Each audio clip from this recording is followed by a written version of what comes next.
Hello and welcome to PGurus Prime Channel.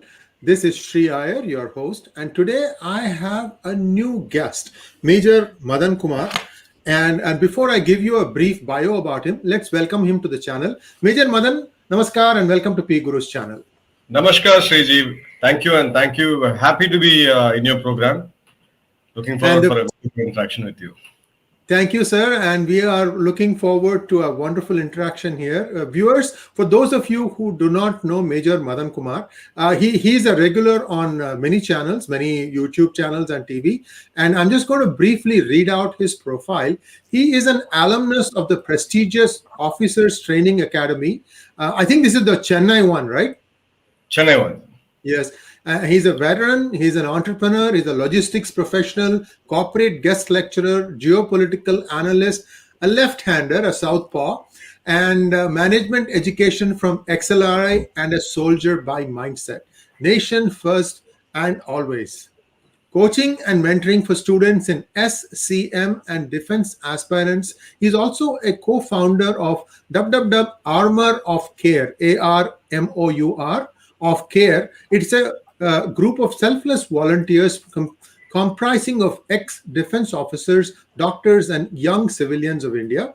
The mission started from 2015 Chennai floods to Wardha to Kerala, Kodagu, and now the pandemic of COVID-19. It's a very impressive bio there, Major Madan. And once again, welcome to PGurus channel, sir. Thank you, sir. Thank you so much. So, Major Madan, you have been in the army for several years and you've seen it all. And today I wanted to get a perspective from somebody who has seen it from the ground. And also, we know that war clouds were lingering before, but with the Talibanization of Afghanistan, I equate it to what the Romans used to do. See, the Romans kept conquering. At some point they didn't know what to do. They just kept going and conquering more and more lands because they needed to keep their army busy. So I'm afraid that this moment could arrive for the Taliban, who might want to say, let's do something else now. And what I'm hearing, and I don't know if this is how truthful this is or not, that in the bazaars of Peshawar you can get any kind of assault rifle and so on and so forth. We have to remember that the Americans left 100,000 plus rifles and arms, and I don't know what kind of arms and ammunition they left. So that is one side. The other thing that we are hearing when we were talking about the drama that played out as the Punjab chief minister was ingloriously sacked, although he says that he resigned, but we know how politics work. But let's take the politics aside. What one of his allegations was that drones were coming across with grenades, arms and ammunition and what have you. And he said he had gone down to Delhi to talk with the Prime Minister and the Home Minister to try and combat this. And lo and behold, he's no more the Chief Minister. Anyway, so there is a real and present danger right now, whether it is trying to arm people inside India or from outside. How do you see this situation? We can take it from any point, from Gujarat all the way down to the line of control and line of actual control. The floor is yours. Take it away, sir. Thank you, sir. And before getting into this, just a bit of a historic perspective. The first ever time India, or rather I would say it as Indian Army, ever faced a foreign terrorist or an Afghani terrorist or even the Paki terrorist was way back in 93. And from then on, at that time, it was estimated around 400 terrorists, basically from the Khyber Pakhtunkhwa province and the other side of Pakistan, which is Afghanistan. So they then called themselves as Mujahidins. So they were in Kashmir, around 400 of them. I roughly remember it's Izbi Islami, militant organization which got active in Kashmir. From there on till 2000, so Indian Army has neutralized, or we can say it has killed around 50,000 plus terrorists. Out of this, there were 3,000 of them who came from Afghanistan. So out of 50,000 odd terrorists whom we neutralized over a period of 15 years. So it was almost 3,000 terrorists whose native was ultimately led to, or we can find them to be an Afghani terrorist.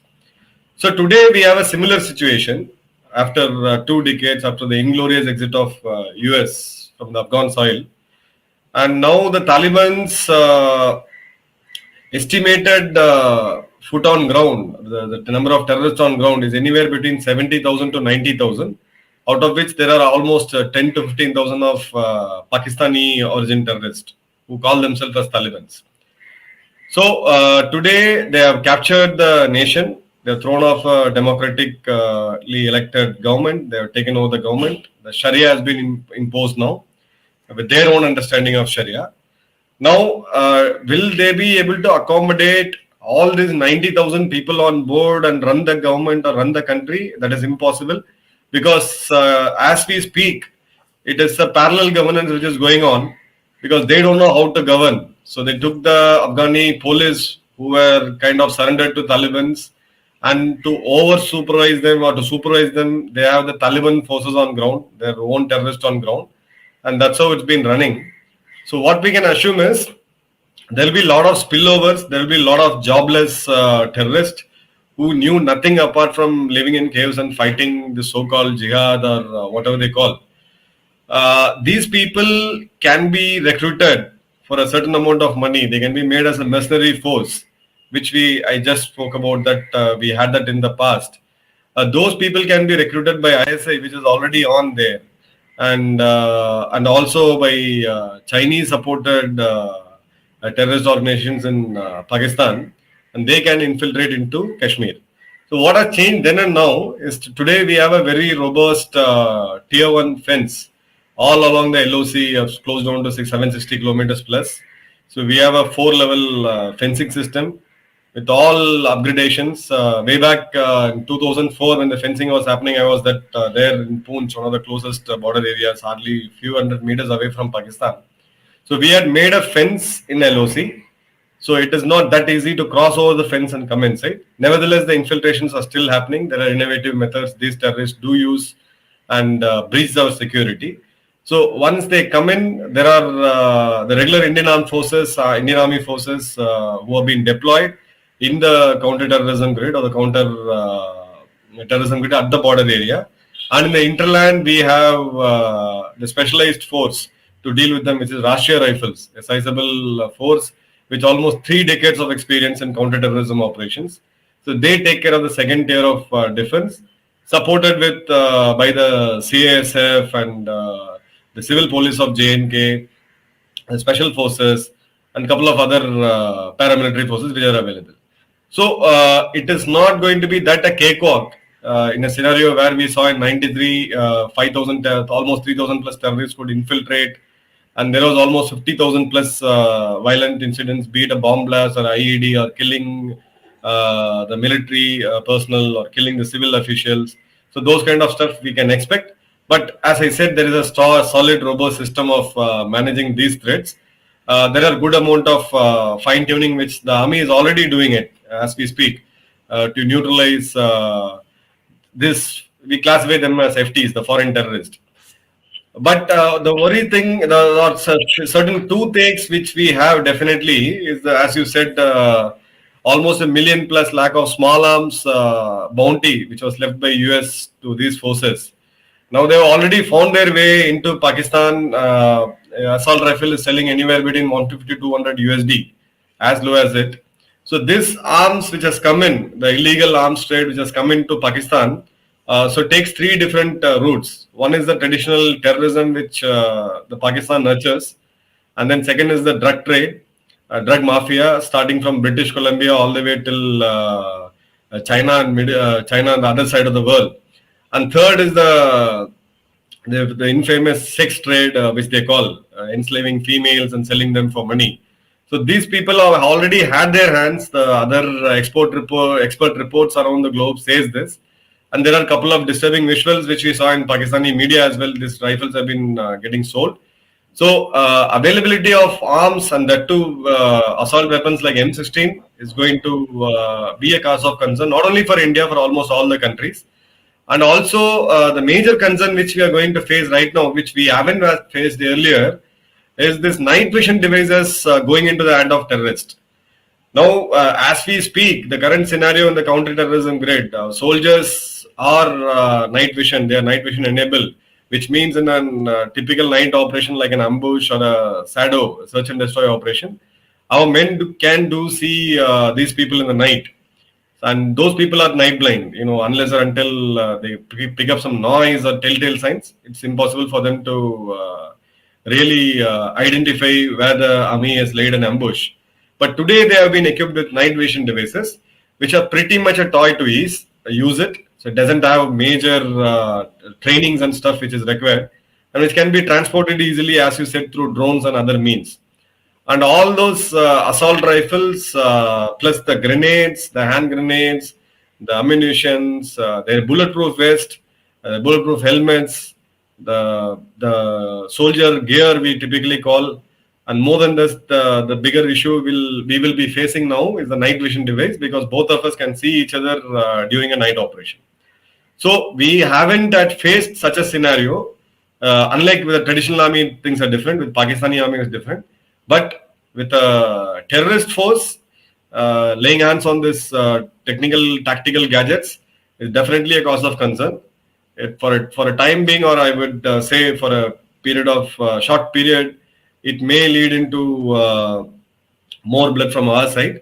But things are pretty much under control. They are going to be dealt with very, very strongly and very, very clearly. As we speak today, the past 3-4 years have been really successful for the Indian Armed Forces. In a way, the shelf life of a terrorist, the day they cross the line and come into India, and they get killed, the entire period, the shelf life, which we call it, is less than a month now.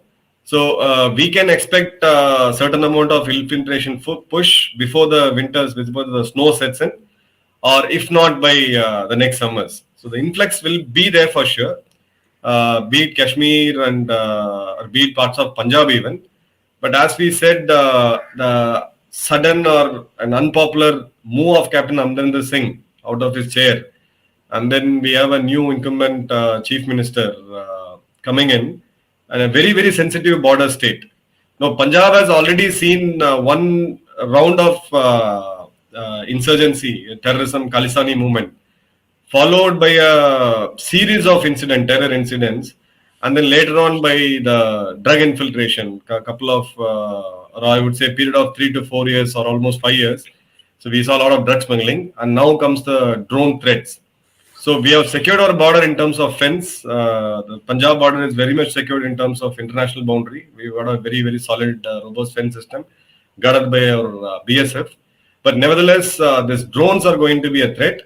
And then when you have a very unstable government, or which is kind of fighting among themselves in a very sensitive border state like Punjab, that's going to be a serious concern. And down this coming elections, if they end up choosing pro-Khalistani leaders, that is going to add more trouble to us.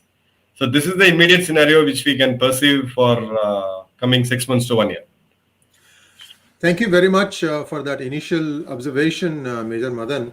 So I'd like to draw your attention to, can we have the map of India, please? India and its vicinity. Major Madan, I hope you can see the map. So I have Afghanistan, Pakistan, LOC, LAC, India, Nepal, Bhutan, the whole 9 yards. Now, if we look at this thing, before, like for example, in the 1999 Kargil war conflict, one of the turning moments of that war was a replay of a recorded conversation between Musharraf and one of his generals, I think. I don't remember, general or somebody less than that. This conversation was allegedly provided to India by the Chinese because one of those two individuals was in China at that point. And if you remember, it was Abdul Kalam who played it on a press conference. We had such vibrant and lively press conferences in those days, and the complicity of Pakistan was known to the whole world. However, the things have changed now because China thinks that Pakistan is its junior partner and pretty much directs them in whichever way it wants because Pakistan owes so much money. They can't even make their interest payments, leave alone the principal. So given this state of affairs now, India needs to get ready for an onslaught from not only the LOC and the international border on its west, but also something that could happen along the line of actual control. So, what I'm trying to get at, Major Madan, is, do you think Pakistan will resort to the tried and tested methods right from 1947? What they would do is they'll say, a bunch of people who are, tribals who wanted to invade are invading. We have nothing to do with it. When in fact, many of them are, Pakistani armed people in Mufti. And that's what happened right now in Taliban. They were embedded in every group, and they were basically the ones providing the direction for that speedy advance. I'm told that they had a special bonus from Canada for not Canada, from China, for having accomplished their target ahead of schedule. Okay, these are all allegations. We don't have any proof, and even if there is proof, who's going to find out? Nobody's going to tell. Long story short, my point is there is a possibility of attack from the north, from the east, as well as from the west, and who knows what can happen from the south. So India is sort of in the middle of all this. How do you see this scenario? I mean, do you think it could be simultaneous? Because that will be the maximum impact from the other side. What are your thoughts? So, as we were progressing with the new world reality, especially for the past 5 years, China has been quite aggressive since 2017.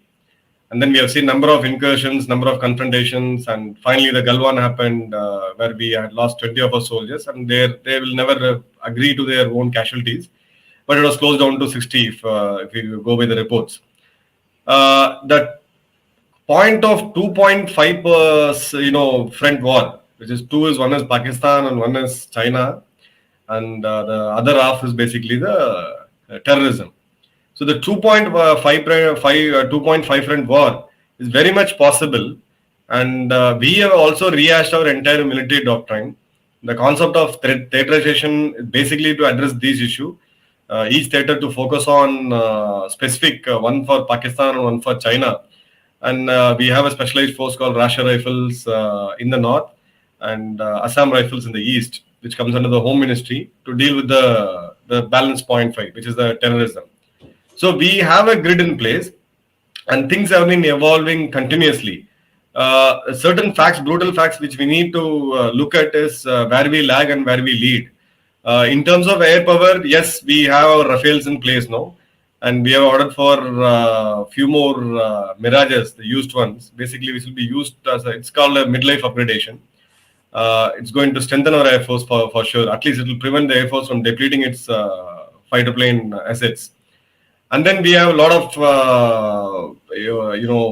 investments going into emergency procurement. Especially last year, we have seen a lot of decentralization of power. The army commanders are given financial powers to take a call and buy whatever they want. And the Make in India, the Atmanirbhar, it's a strategic project, but tactically speaking, we need to react to the adversities and the kind of threats present to our nation. So that's how a lot of acquisitions happened in the past 3-4 years, which never used to happen for almost since we can say 30 odd years of time. So these are the good things which we need to really look in. And we have proved our mettle in terms of for gaining tactical momentum by capturing those Kailash ranges in the mid of this India-China conflict last year. And then later on, we got them to the negotiation table, and then we made them withdraw from certain areas. The talks are on now. And China is in fact building up their air bases at the border area. But nevertheless, the posture given by India was very, very clear that we are not going to take any such nonsense. And that was never given post 1956. So that was one tactical win, we would say. And it also put a point to the world that India is not going to take anything lying down, be it China or be it Pakistan. On the other hand, we need to see where we also lag or where our enemy is leading us.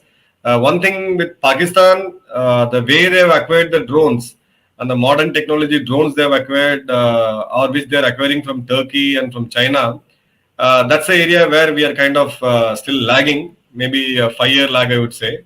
So today, as we speak, we had heard about the Defense Pact 2, which enables a 15 billion investment, I suppose, between India and US, which will jointly develop the future drone technology.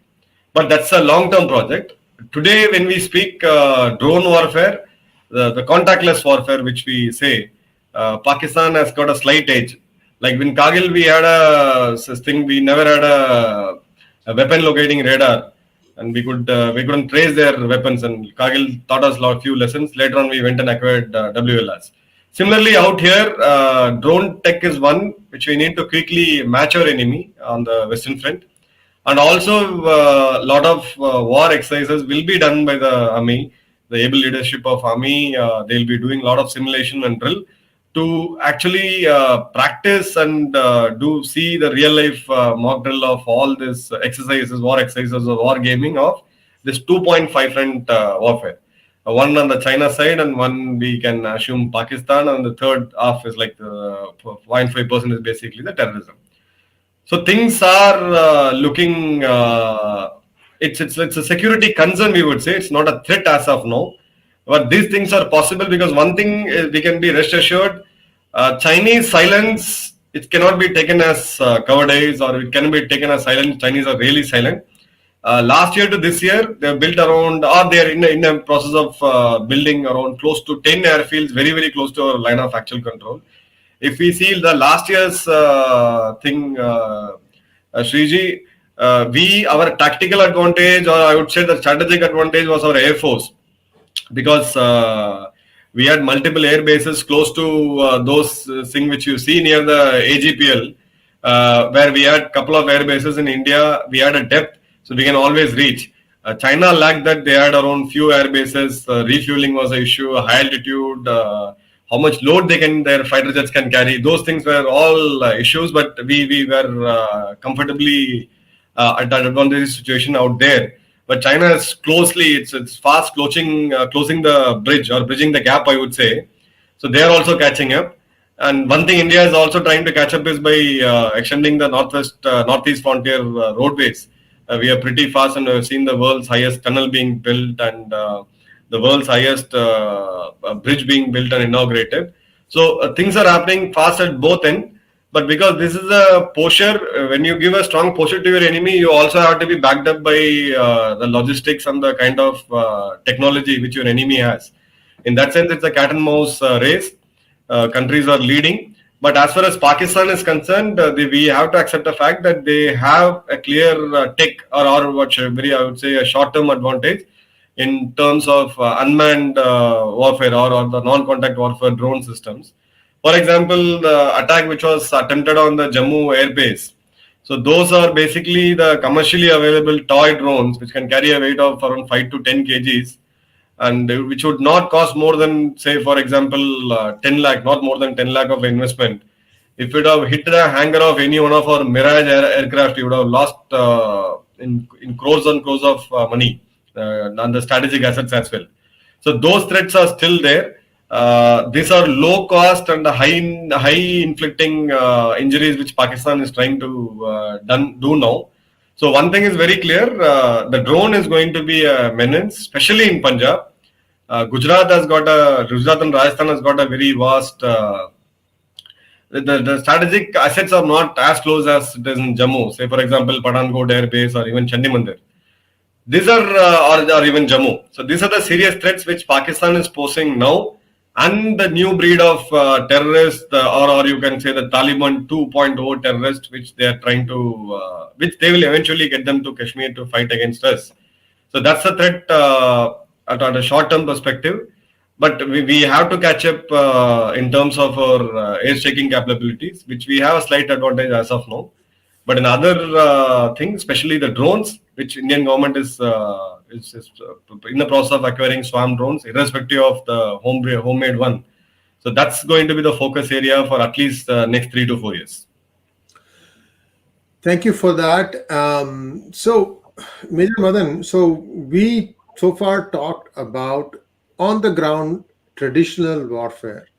Now, we have to understand and appreciate that now warfare has taken on other dimensions. For example, in 2020, Mumbai had a 13-hour power cut, and China telegraphed it, saying that we are going to attack your power station software. We are going to bring it down, and they did that, and they claimed that yes, we did this. Now, so that is one side. The other thing is that, if, for example, if they mess with the air traffic control systems in Delhi, then planes can't take off, planes can't land. We know that there are challenges. If there's an international flight, it needs to find a place to land, and some of the runways could be limiting. I'm just giving you some doomsday scenarios here. So these are all different things in which by which the enemy can attack. Unfortunately for India, the problem is India's own internal development. For example, a drone circuitry is more or less everything is available off the shelf. However, the off the shelf parts are all have to be procured from China. So if somebody is looking at what is going into India, they can easily make up and say, okay, this is what these guys are going to make it for. So India doesn't have a lot of infrastructural strength in this. We don't have a semiconductor fab. We don't have the cottage industry to create some of the small components that make up the larger electronic components. These things will happen if India, for example, had done a job like, for example, if India had worked with Lockheed to do their F-16 manufacturing, because then that is what will give you all these smaller industries which will have the capacity to do all these things. Unfortunately, India doesn't have it, or at least to my knowledge, India doesn't have it. However, I've had other specialists tell me that yes, India has a lot of things, but we can't tell you, which I can understand why. The question to you is the alternate forms of warfare. How is India positioned? Number one. Before that, viewers, Major Madan is taking questions. Do feel free to send in your questions. Also, please like this video, because Madan is coming here for the first time. I want him to feel good that his time spent is worth here. So thank you very much. And over to you, sir. Sir, as you said, the non-conventional, especially the cyberspace, we had an incident in Mumbai. Definitely, we can assume by any sense that there's going to be a Chinese hand on that, because they proclaimed and it was declared as a kind of a warning. They can bring in the power grid down, or they can shut off a thermal power plant. So those things are very much possible because everything is connected over the internet today. The firewalls, the systems, technical stuff, the defense which we have is continuously can be outdated, and this sort of penetrations or intrusions are possible at the cyberspace. If you look at certain measures which the government has taken, we have something called a government e-marketplace, which we call as GEM. So any central government agency, including the Army, Navy, and the Air Force, has to procure most of the non-tactical equipments and assets, be it a computer or a television or a fridge, a CCTV camera, so which are non-weaponry basically. So this has to be bought from there. It has done a business of close down to 7,000 crore last year. So what the government has done immediately is to delist all those items which are made in China.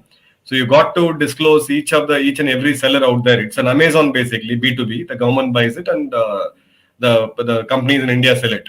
So now they made it very, very clear. None of the Chinese origin products will be accepted. There is a lot of rulings which have been given to the defense procurement policies. There's some changes which have been brought in.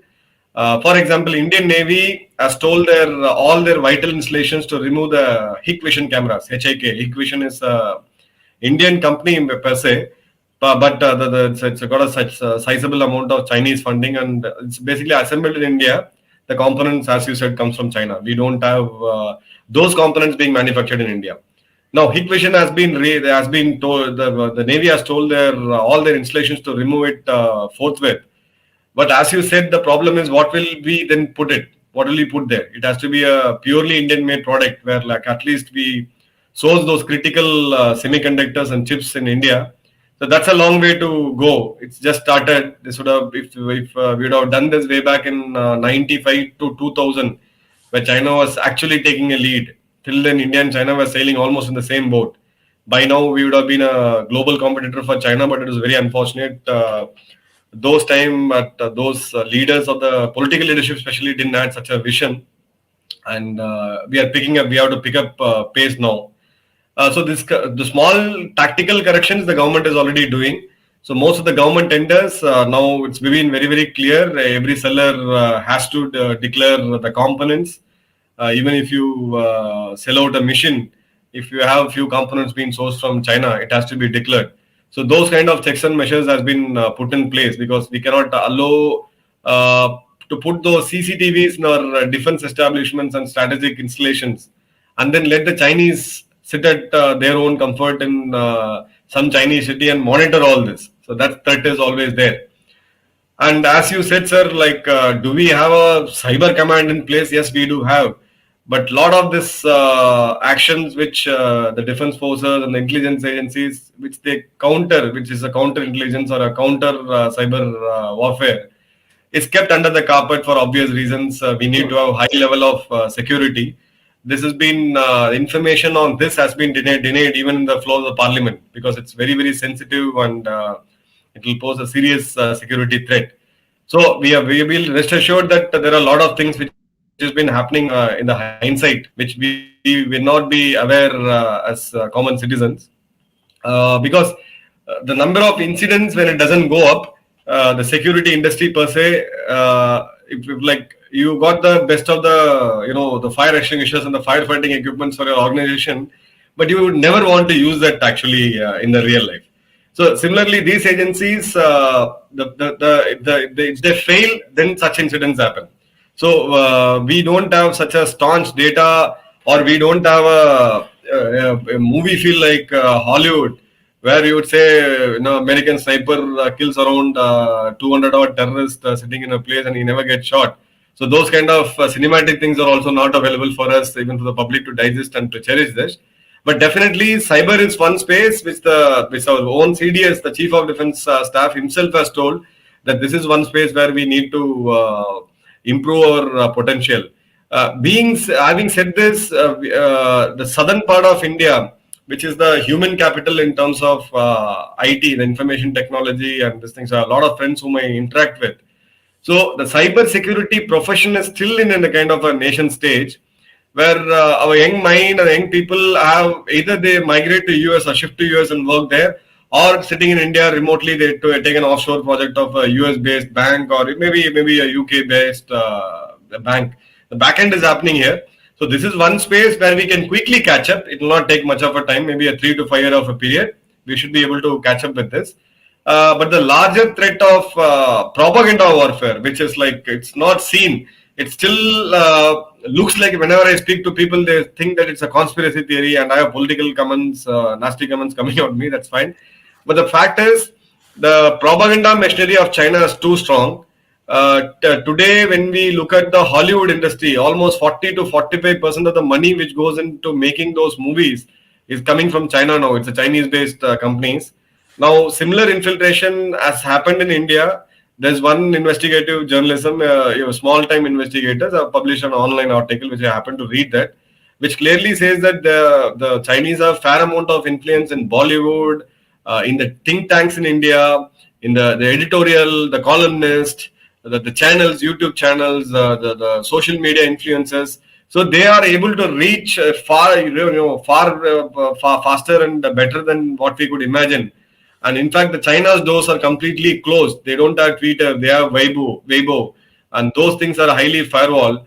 And each and every comment which a Chinese citizen posts is getting accounted by linking that online account, social media account with the mobile number. But unfortunately, India being a democratic country, where slightest of these measures would be considered as, or it will be propagated as, choking the freedom of speech and expression. That's one area which we need to quickly catch up.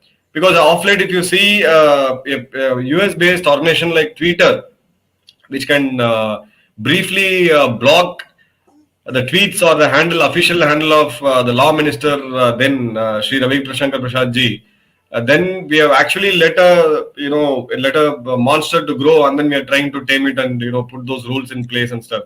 So IT rules need to be updated. Second point is the fighting capability in terms of cyber warfare, especially the cyber security space. That needs a lot of education, maybe a specialization in IITs and other leading institutions to start with. rather than generalizing it as B computer science, we need to have those specialized studies and think tanks coming up. And the third space which we need to look at is the propaganda warfare. I would prioritize it as one, because propaganda is one thing which can lead or divide the country with your own people. We don't need to have this thing, and it's a low investment operation. For the propaganda, you don't have to invest much. So this is one thing which is seriously has to be addressed by the current government at disposition. They need to closely look at freedom of speech is fine, but freedom of speech equally accounts for responsibility. So today anybody can post any comment, they can forward anything. It's all unaccountable. Nothing goes off unless we have technology measures also coupled with stringent laws in place. This is going to be definitely a threat for India in near future, at least in the next coming decade. Absolutely, I couldn't agree with you more, Major. Some of the things that you said is directly applicable to United States. I mean, one to one. The media is captured by Chinese, and I mean, you alluded to Hollywood, but there are many other things where China has managed to confuse and deflect criticism. I'll give you a simple example. It was known, black and white, that the report on how the COVID virus came out, that it came out of a lab in Wuhan. There was absolutely no doubt about that. If you go back and look at how the genesis happened, it's very easy to trace that. Now, what has happened is when this main report was going to see the light of the day, an alternate report casting doubts on this, casting all sorts of questions, was sort of, attached with this.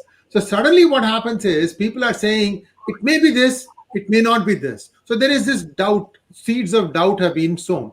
And instead of having a clear-headed action, the United States is now saying, oh, well, we need to probe further. And see, what you said was absolutely right. You don't need a lot of money to do this thing. You can do it at a very low cost. And not only that, I have had other specialists who are China watchers or China born people who have seen there, but no longer now look at the Chinese objective. They've told me that even the big high-tech companies like Google, Twitter, and so on, they have been infiltrated by means of like companies who use shell corporations, but they are essentially Chinese army fronts to go and buy the stocks here. There's a lot of obfuscation going on. So all those of you viewers who think that India's stock market is doing well, therefore India is doing well, nothing could be further than that, the truth than that. Especially India's stock market is a very shallow market. So don't even think about that and say that, okay, therefore there is prosperity. Major Madan, there is another warfare that is also looming large. Evidently, there are 28,000 strains that China is in possession of. COVID is one. So 27,999 are available for it to unleash. Whichever way, see, this is all in the air. In biological warfare, India is good at coming up with vaccines. Covaxin proved that. But to thwart this thing, you need a disciplined set of people, because when you say wear a mask, everybody has to wear a mask. Don't try and say that, oh, I'm healthy, therefore it's not going to happen to me. Can you kind of give us a little bit inner perspective on this, and then we'll open the floor for questions. Sir, when we speak about biological warfare or a NBC, a nuclear or a biological warfare or a chemical warfare even, which like nuclear and chemical are kind of outdated, or the most easiest option is the biological warfare as on today. One thing which COVID taught us, or I would say which we should proudly be, the proud fact is, the Indian Armed Forces, which is one of the largest armies in the world, or one of the largest forces in the defense force in the world, were the first to get vaccinated. Even before things started, we were at a ratio of almost 98% Indian Army, which were like the Navy and the Air Force also, that we have 98% of our population vaccinated, because this is the critical mass which we need to protect. If we lose our soldiers for this sort of virus strain, or as you said, 27,999 is yet to be released, so that's going to be a cost.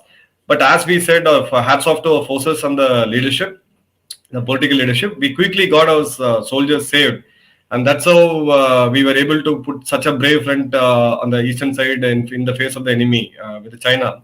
And the armed forces were able to continue their duties in terms of be it handling terrorism in JNK, or fighting out Chinese and Chinese border, or be it drones or other lot of threats in the sea and in the hinterland. The similar thing which has happened is our police force, the internal security, were also quick enough to adapt to these changes. The Indians are very good in, as you call jugaad. We are very quick in adapting to such threats. So that's been such good things which can happen, which now has to be made into a kind of a process. That tomorrow when we have a strain, the first case ever reported in India, I think, was a girl who came from Wuhan University, university based out of Wuhan in Kerala. That was case number one. And then in down 18 days, we had case number 50,000, I suppose. So now we have a lesson in place and we know how it can be spread in air. Possibly we need to simulate our scientists and the tech or the brains like ICMR has to do these studies, parallel studies. And today, as Bill Gates said 3-4 days before, that India would be the world's largest mRNA factory in the coming days, and we don't have to worry about the vaccination part. Yes, we do have factories, but we still have to understand that for the factories to function, for all the 28 odd raw materials which they speak, almost 80% comes from US and China. So that's where we need to rethink our possibilities. Now we had a touch or airborne disease, I would call COVID being spread from China. Now we may have waterborne or it may be something else. I'm not technically qualified, but these things has to be simulated. Things has to be simulated, and we should have at least a rough plan in place. Something of this sort happens, what needs to be done. So only then we will be able to fight this biological warfare. Because as you said, sir, there is nobody you can blame. The WHO is supposed to be the cop or the police for this. The chief cop himself is a slave of China. The Financial Action Task Force, the FATF, which we famously call, is been run headed by Chinese.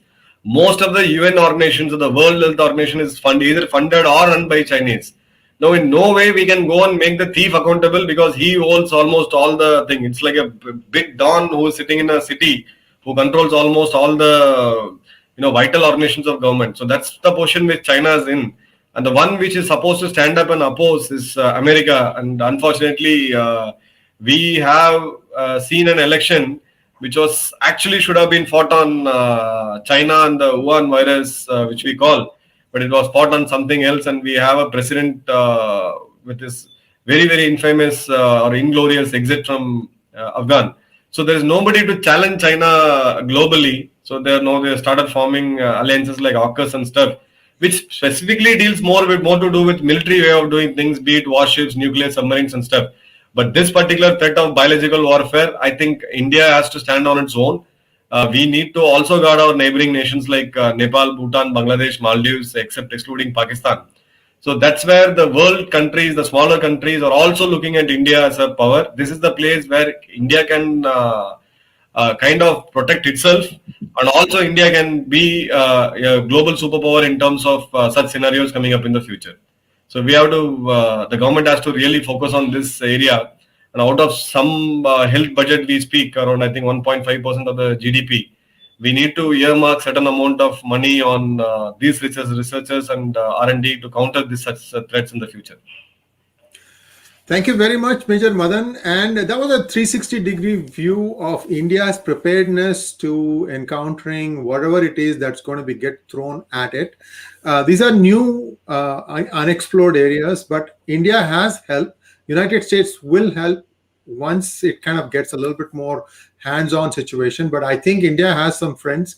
There's one all-weather friend, Israel. There's France, for example, and Japan and Taiwan. Taiwan, remember that it's got one very critical asset, the TSMC, which is a fab, state-of-the-art fab. And I worked in the semiconductor industry for a few years. I know how hard it is to run semiconductor fabs. Very costly and time consuming, and it's so on. I can go on. So, Major Madan, if it's okay with you, we can start taking a look at I'll some just questions. take 2 more minutes of yours to give Please, please, one go ahead, go more thing ahead, which go has ahead. been off late, it's been picking up is the same old drug trade. So the drug opium from Afghanistan comes to Pakistan, and later on it takes the typical opium route or the 2 wars of opium which has been fought. But today Pakistan is trying its water, testing its waters in down in south, especially with Tamil Nadu and Kerala, and also in the western coast. So I would like to quote 4 incidents where a larger vessel from Pakistan Makran coast, which was sailing in international waters down Indian Ocean, was intercepted by a Sri Lankan naval ship. The information was intelligence was shared by India, of course. Ended up raiding a ship, and they got around 650 kgs of heroin. A 3 crore of value makes it 2000 crore. So this is incident number one. We had one incident close to Tuticorin port, which is very very close to Sri Lanka. There we had a huge consignment of almost 500 crores plus weapons coming in and 1000 odd ammunitions also coming in. And we had one such incident near Kochi port, again around 300 odd crore. And we had one incident in Vizhinjam, Kerala, another 300 crore. And we had one incident in Mumbai, Navashiva, that's around 600 crore of drug, top grade heroin being imported as talcum powder. And as we speak, the massive one was today at Mundra port, a company which is based out of Vizag, Vijayawada, sorry, Andhra Pradesh, has imported talcum powder from Afghanistan, which turned out to be 9,000 crore worth of heroin. Now, this is something which is very, very serious because we have a existing route historically which LTT has been using for quite some time successfully between Sri Lanka and Tamil Nadu, north of Sri Lanka and Tamil Nadu, which is hardly 2 hours in a speedboat. So that even though we have a strong maritime security in terms of Navy, Indian Navy and Indian Coast Guard in those areas, but the proximity of the two nations is so close, it's very, very difficult to ascertain which is the international waters and stuff. So this is a clear threat which is coming to the southern India. And all these incidents which I quoted happened in the last 6 to 7 months. So that's one thing we have to wake up now. NIA and couple of other intelligence agencies have already sounded an alert in Kerala and Tamil Nadu, and Tamil Nadu police has been actively patrolling in the border districts, which is the Tuticorin and Kanyakumari and all these areas. So this is one area where we can clearly see the notion of South being so peaceful and cannot be invaded is no more a reality. We have to wake up to this threat, and that's all from my side, sir. Thank you so much. And those of you who have not read my book, Who Painted My Money White, please read it, because this had to do with what's happening in the South. Everything, the action takes place in South, and it details one such scenario, what could happen. And please do read it. I'm not selling my book here. I'm just happening to mention it because it was something that Major Madan brought up. We didn't rehearse this in the before. So thank you, Mr. Major Madan, for sharing your thoughts. It is, we have to be cautious. If anything looks suspicious, do inform people. If you happen to be in a flat society, make sure the security comes to know of it. It has to be done. Many of us are living now nuclear lives where we don't even know who our neighbor is many of the times. Absolutely. Right? So these are all things that we have to be, work as a combined unit. Of course, there is COVID, so wear a mask, be responsible, and this will go away, but it will going to take some time. There are very determined enemies who don't want India to prosper. Thank you very much, Major Madan. The first question is from Kshitij Agarwal. Is Qatar and Turkey funding Pakistan to have boots on the ground in Afghanistan? In a way, yes, because Qatar, I would say Qatar is funding it for a different reason. Qataris they want to project themselves as gateway of this Afghanistan and the Central Asian republics. So they want to project themselves as the global mediators, the global hub of all the talks and the soft thing, which is not the terrorism. But we heard from the global experts that they do fund certain factions of Taliban, if not. And Turkey, for their own reasons, yes, they do have this thing. Turkey basically wants to take the role of Saudi, being the boss or the leader of the Islamic nation. So Pakistan has walked out of OIC, or Pakistan has been shown its door in OIC.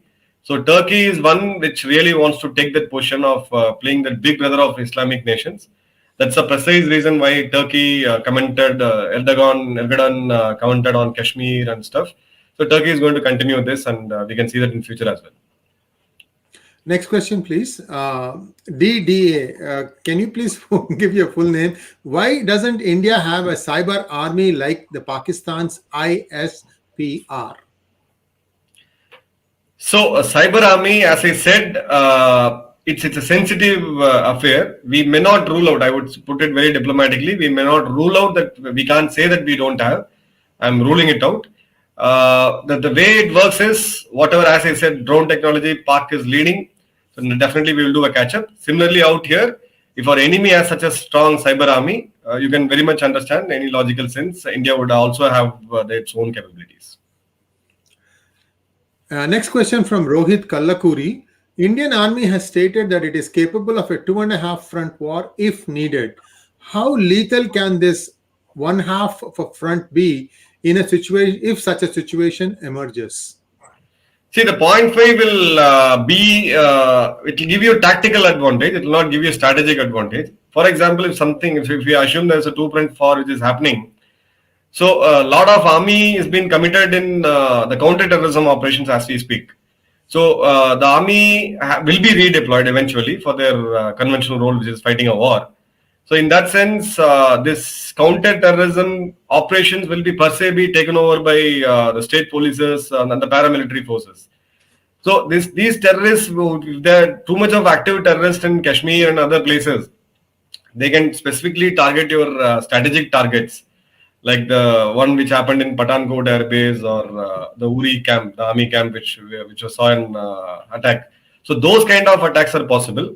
So it will be high intense. It will serve a specific purpose on that given particular day of a warfare. So that's going to be more of a nuisance value, and for the enemy it costs nothing. It's a very, very low cost, high inflicting kind of an operation.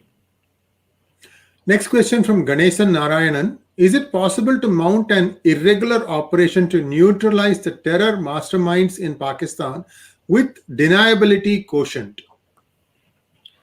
See, irregular operation is what I can understand is unconventional, a non-conventional one.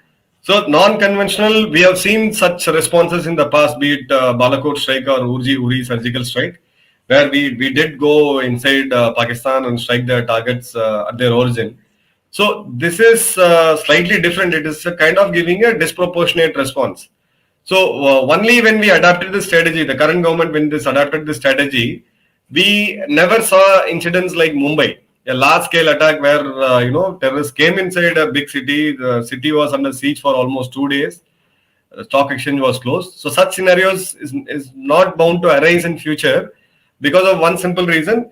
The response which we are going to give as a nation back to Pakistan or any other adversary, or be it China, is going to be disproportionate. Especially with Pakistan, it is going to be disproportionate. When I say disproportionate, it means that somebody throws a stone at me and I'm going to use a firearm on him. So that kind of a response. So this is on. The strategy is on. Pakistan is very much aware that these things cannot be done in future. But the enemy also is smart that he has shifted something into a non-contact warfare and drone and stuff. So we need to see how these things can be dealt. But if there is a provocation, our response will be very, very disproportionate and very, very high. Thank you very much. Devi KS wants to know, frankly, India could thrash Pakistan anytime, but is India prepared for triple attack by Pakistan, China and Taliban? At the same time, how strong is Indian Navy for a sea attack? Let's ignore the first part. I think you've already talked about it enough. Just the Indian Navy for sea attack. So Indian Navy is very, very formidable in terms of the IOR, Indian Ocean region. We currently have one aircraft carrier, and shortly Vikramaditya will be commissioned in a year or so. So we'll have two, one in the Western Seas, which is the Arabian Sea, and one in the eastern side, which is the Bay of Bengal and Indian Ocean. So we have a formidable navy. We are very much secured in terms of securing our waters, because that's the major border. We tend to ignore the sea side of it. We are a peninsula as a nation. Pakistani Navy is kind of doing a catch-up. Pakistani Navy is basically restricted towards protecting their Karachi port. That's all Pakistan Navy does. as in the past it has done it, it has been restricted themselves to protect their bases rather than going in an offensive role. Indian Navy per se has been quite aggressive and quite offensive in our Western Sea, but Pakistan is also doing a catch up. It is equipping its submarines. It's buying up a new fleet of ships from China. So on the other side, we have China, which has come very very close to India, been based at Sri Lanka now. But as we speak, it's a port city, it's a commercial hub. Well, can that be made into a military or Hambantota port, which China has taken it on lease from Sri Lanka? So this threat is something which is India has to watch out. That's why we have put in maximum amount of focus in developing Andamans, and we have thrown away, or we can say we have kind of helped out the non-Indian favoring government in Maldives. So those things are happening across. So with China, it's a cat and mouse race. With Pakistan, we are at a clear advantage, but Pakistan is also catching up at a much slower rate. Yes, and for those viewers who don't know this thing, in 1971 war, India blockaded the Karachi port. Actually, it set the port on fire. Believe Yeah. it or not, India was pretty aggressive there. They just said, "We are going to teach you a lesson you will not forget." So at least I was growing up at that time, as I remember all these things.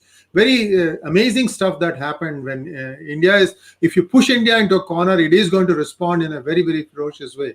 But see, these are all great optics and everything. At that point in 1971, not Chow En Lai, was it Mao Zedong? I think he was busy trying to avert a coup from his general, Bai Ling. So his attention was a little bit diverted away from what was happening. So who knows how history would have turned out. But the next question, please. Rajesh Aidur wants to know, we have a three-front war. 2.5 war can be fought by the armed forces, but what about the other half, which is internal Taliban, that is inside India?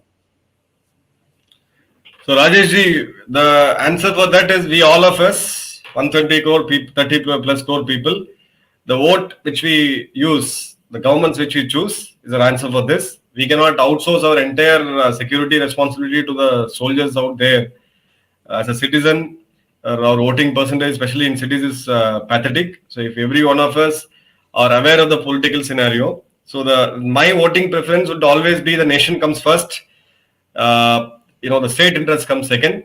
So the nation has to be secured first. You can be economically prosperous, you can be anything, but if your security is weak, you can be run over. The best example we can say, any number of countries which you have seen right in front of our house, in front of us. Since today we are seeing a situation, Taiwan GDP in any sense it's far ahead of India, but Taiwan is under threat. So we need to secure our thing. So this 0.5 front is left with us. All of us need to participate. Thank you very much for that. And Giridhar Mamidi wants to know, would you say that the ceasefire agreed across LOC since February was a mistake in hindsight?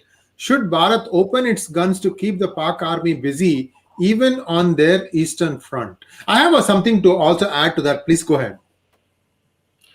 See, the ceasefire per se doesn't mean weakness, or we say, or we are not tired that I'm fed up of fighting, so I'll ask for ceasefire. Ceasefire is done for us to gain something, which in the sense we have mobilized a lot of our troops to the Chinese border, the Leh Ladakh sector. A lot of internal changes are happening. So it will be a bit of a stress for us to keep countering Pakistan. And remember me, the Taliban, when this ceasefire stuff was happening, nobody, even the Taliban were not aware that they would take over, or I would say walk over into Kabul and take over Afghanistan once and so easily. So that is the kind of thing. But this ceasefire can be or unilaterally be called off, or it can be called off bilaterally at any time. So this is not an opportunity lost, I would say. This is definitely not an opportunity lost. We would have a lot of such opportunities in future. Thank you very much. And I think that brings us to the end of questions.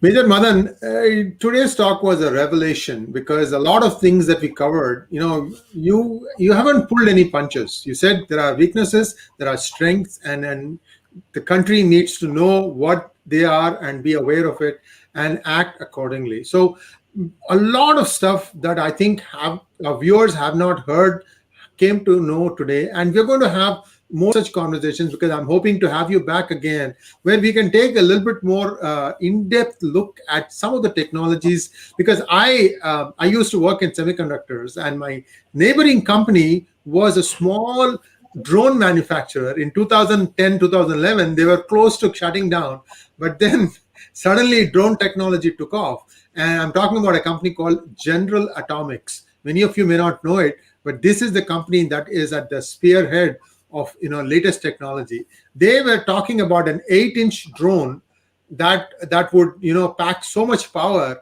and precision that it can take out even buildings. So there's a lot happening in drones. I don't think US has shared a lot of the technology with anybody else. So there are some things that US is keeping in its back pocket to try and see what China does. And I think it was a bad move on part of China to try and get bankroll the operation that Pakistan did for them, and they got enriched in the process to occupy Afghanistan. So we'll wait and see how it goes. One last question. Oriental Arms wants to know, will nationalist armed citizens act as a buffer in a 2.5 front war? The CAA and farmer riots have shown that local police can be overwhelmed. See, I won't go with the fact of nationalistic armed citizens. So anything for a country like India, where we our basic dharma is discipline. So we need to have some disciplined force. It's not that we have a mob of people holding guns. Gun culture will never work for India. What we could see in US and today we saw in Russia, 8 people in a university got killed because one guy decided to open up his rifle. It is not going to work. But we do have a reservist army. Like I was in the reserve list of army since till my I think till last year, since I turned 40. So there's a chunk of reservist army who are well trained and very much qualified and are pretty much handled in both eastern and the western side are there. And we also have a very strong force of territorial army, which people are not aware of, which is a part-time military force. Any one of you can go join and serve the country minimum for 2 years and 2 months in a year, so that you can join up to the age of 42. So these are the forces, and also to be substantiated with the NCC, which is again a very very vast organization. So these are the forces which need to be addressing such a threat, or be it taking over internal security for a brief period of time, or it may be like disaster relief or even the first aid missions which we carry out during an active war. But arming citizens by judging them nationalist, it's not going to work in a democratic country like us. Yes, indeed. You need to have some basic training skills also. So they're good to know that there is a reserve force available. In this next question, Vijay Varun Chadda, in these so-called farmers' protests based on complete misinformation, where corporate infrastructure was physically attacked, how do you see this act as a warfare tool against Indian assets? I will also throw in that Sterlite plant, because China was a direct beneficiary of that. Please go ahead. I see in both cases, in farm protest, it's a major farm reform which was waiting. The country should have done it. Sri Narasimha should have done it way back when we opened up the market. The farm was one which was closed. But when these Protestants things happen, the government cannot be dictating or just send in battalion of police and then lathi charge them. That's not going to happen. They have a dual, respect rights to protest for their own rights. But it was a clear classical case of example where we had actors from Hollywood, like singers from Hollywood, Rihanna and Greta Thunberg, some activists from Switzerland, would have never seen India, know what is even growing in India. And then a lot of actors in Bollywood and all. It was a timed, well-coordinated, well-rehearsed operation. There was a massive social media outburst for over a period of 5 to 7 days. Those pictures, which were during the various farm protests, one which happened, and I used to demythify this photo with a couple of my technical friends, tech friends, who helped me out. So a couple of Lati charge and shootout photos of Maharashtra when Sharad Pawar was the agriculture minister was shown as the atrocity of the current government done in Punjab and Haryana. So this was a well coordinated op. And but the thing is, like today, the social media is double edged. It equally got exposed also. The same toolkit where this bunch of jokers were trying to copy paste and do it. So imagine, I'll just give you an example of how well coordinated it is. One actress or a singer voices out for the Indian farmers waking up from the sleep, and then there's a Punjabi singer who dedicates a song to us by less than 3 to 4 hours.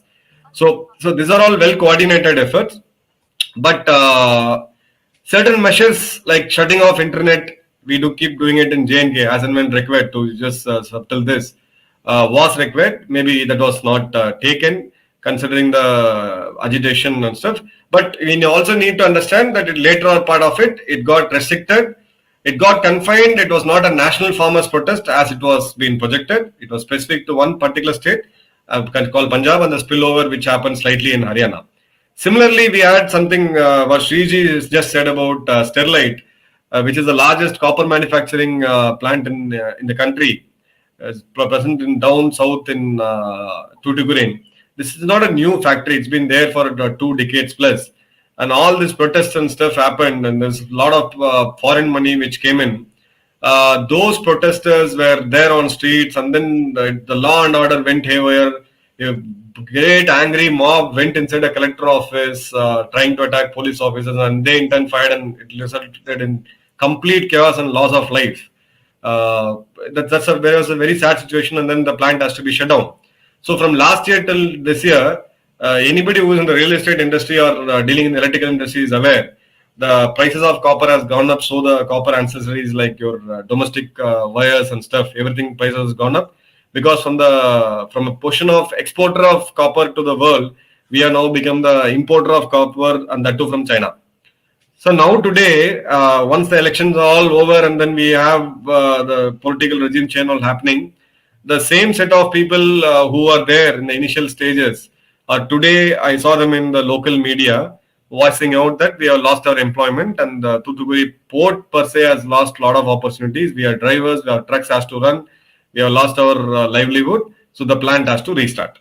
So these are the things which is a typical nuisance or a headache for a democratic country, but that's the double side of the democracy. In any country like China or Russia, it's not possible. But here, that's why the fundamental thing is right to protest will always exist. They need to protest. The people have to protect for their rights. That's the birthright of in any democratic nation.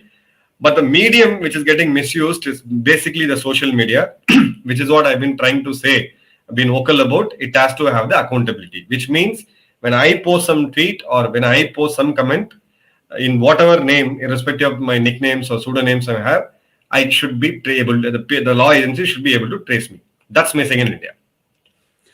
Thank you very much. Sudhir Kaushik wants to know, what about the blast at LG plant at Andhra and Intel factory in Karnataka? These are all instances that are playing out. I mean, so there could be genuine things also. I think we don't need to answer that. Sorry, Sudhir, we'll take it up next time because we are running out of time. We don't want to take this thing too long.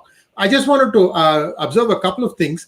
One is, this is why I keep telling our viewers, listen, if you feel strongly about something, write to your MP. Make sure 100 of you write at the same time. Email them, badger them. There's phone call. You can sit in your drawing room instead of sending tweets to us. Why are you not doing it? You do it yourself. You can send it to these people. They have to feel the heat. Tamil Nadu 38, I think, out of 39 are DMK or DMK front. Ask them. Why the heck did they stop the Sterlite plant? And even the ADMK is complicit in this. These people don't think about the nation. They are always thinking about how do I get elected? How do I eat money? So these things, people have to do this thing. We can only tell you that this is how you can express your disappointment. And I'm sure it will move. Next thing, we'll do, Kshitij, we'll take it up in a next hangout because there is a lot that needs to be done. Major Madan is a major source of information. I want to try and limit this because when this goes back and plays on YouTube, people look at it's 1 hour 12 minutes. It's too long. Yeah, They don't true. even watch it. I want to keep them to watching it. There's a ton of information here, and we'll be back tomorrow with Dr. Subramanian Swamy, where we are going to take a critical look at some of the misses that India may have done. So thanks, and we hope that you will join us for that. And Major Madan, it was a pleasure, an honor to talk to you, sir. And we will be very, very keen on listening and having you back again in the very near future to talk about more things. Thank you very much. Namaskar. Thank you very much, sir. Namaskar, Jai Hind.